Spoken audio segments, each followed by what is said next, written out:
The recent backlash surrounding the controversy surrounding former UK Justice Secretary Dominic Raab is growing.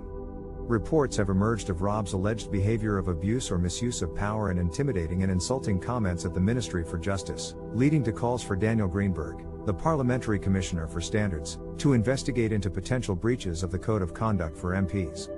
Meanwhile, an official recall petition has been launched by Raab's political opponents in his marginal Esher and Walton seat, calling for the former Justice Secretary to step down as an MP.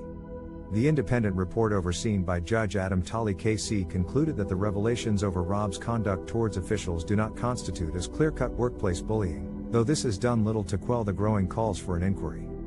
A complaint is unlikely to cause Raab to resign, as to do so he would require a serious sanction granted and approved by Parliament, as well as requiring a recall petition to be signed by 10% of eligible registered voters in his constituency.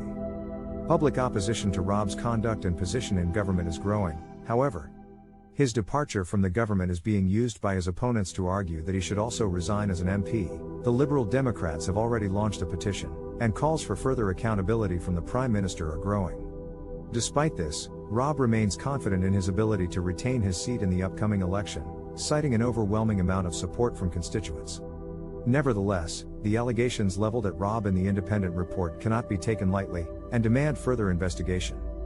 Clearly, as a public figure responsible for making decisions that impact the livelihoods of many people, a certain level of conduct and behavior is expected of him.